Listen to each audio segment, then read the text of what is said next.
What is going on, everyone? Welcome to G-Ball Vision. Today we have a new knife here to check out, and this one is coming in from Ruike Knives. Huge shout out to them for sending this in for us to take a look at. I am really excited about this one because Ruike does an awesome job, especially with their budget line. I will have this link down below in the description. This is available in a couple of different places. While we're getting this thing opened up, let me know what you are carrying in your pockets today down in the comments. I love seeing what you guys are carrying. So let's see what we are looking at here today. We always got our little Ruike tag here that we got to get off.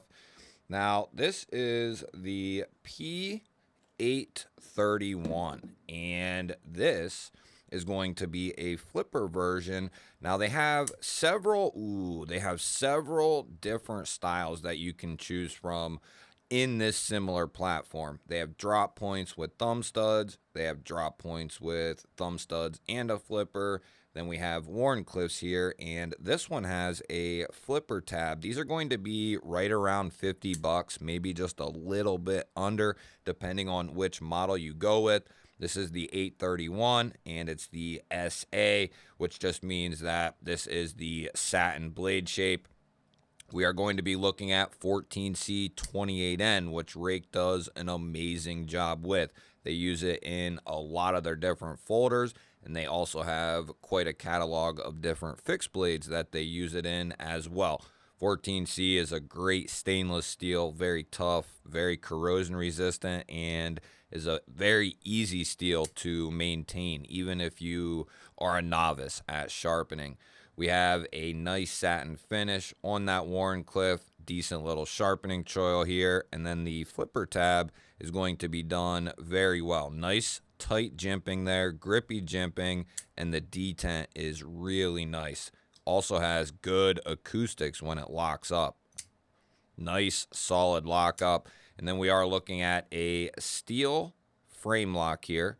And I have to say, this is done really well. We do have some internal milling on the show side, and that is going to make this feel pretty good in the hand. This, if you didn't know, this is the type of steel right here that you might be like, man, that feels like titanium. It looks like titanium.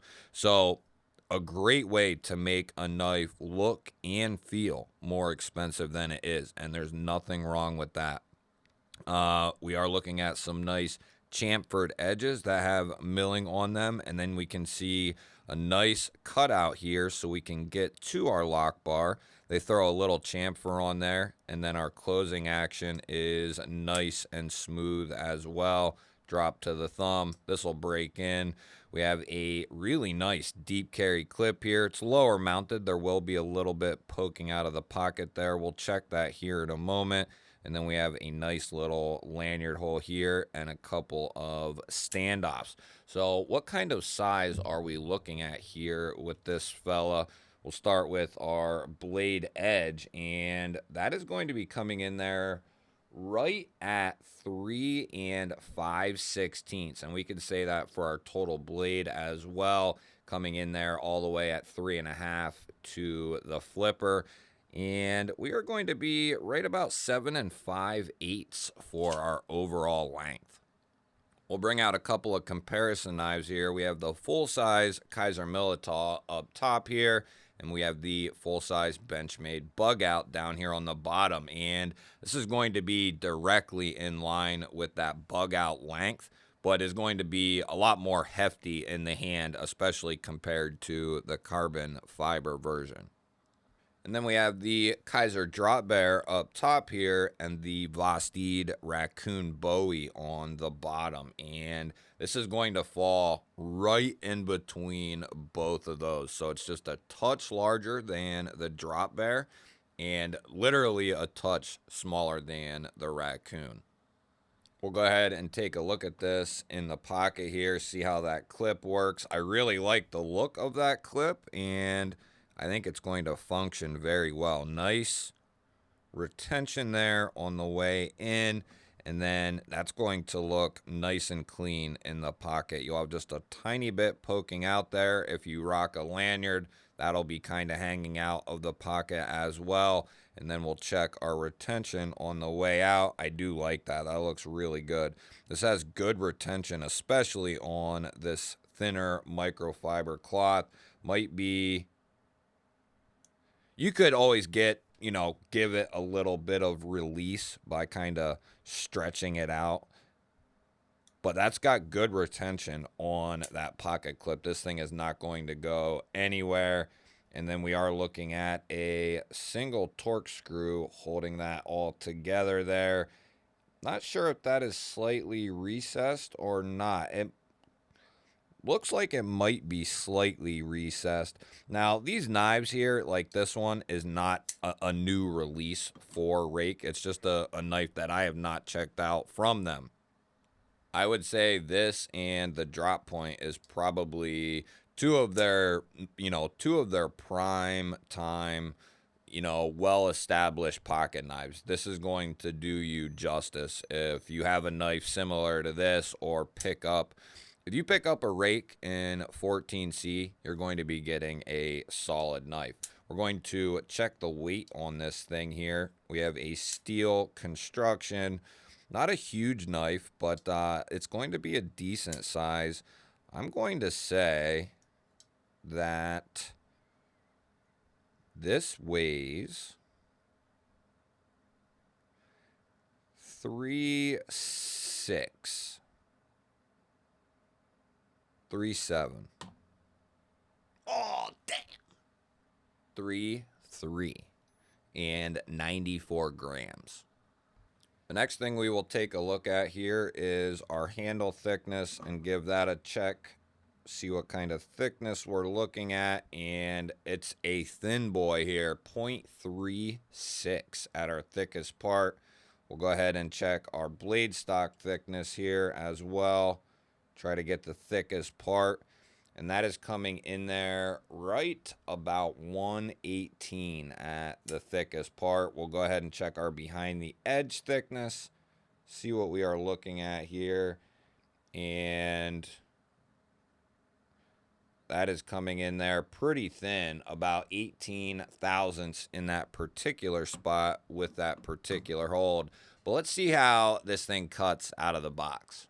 We have our standard SMKW catalog here, and we'll see what this thing does here. We'll check our little tip there. And for certain piercing tasks, this thing is going to be just fine. Check our edge. Beautiful edge.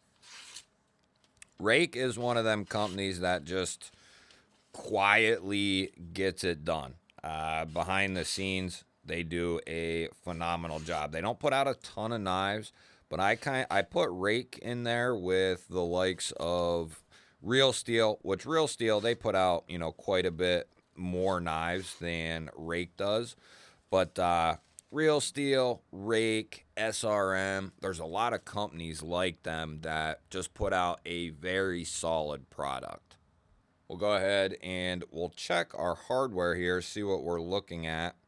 We're going to be T8 on the pivot, and then the rest are looking like T6, but you're not going to be changing the pocket clip out because it is right hand only. So yes, we're looking at T6 body and clip, and then T8 on the pivot there. We'll go ahead and take a closer look at this knife, and we'll check our centering there. Everything looks really good. Nice tight tolerances in there. Really nice job. I mean, considering these are, I think it said 46, 47 bucks. That's a really solid price. We have a nice pivot collar here on both sides. I like how they ran the milling on the chamfered edges on both sides as well. Pretty minimal hardware. Probably could have went with just one body screw here, but not a huge deal. 3 on each side plus the clip, not a big deal. And then that lock bar is really nice. detent is awesome, guys. Not going to have any issues with detent lash. Really solid action. As far as our lockup goes, we have no movement up or down, side to side.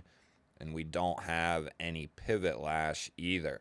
Let's go ahead and we'll introduce the 831 here to the spine whacker.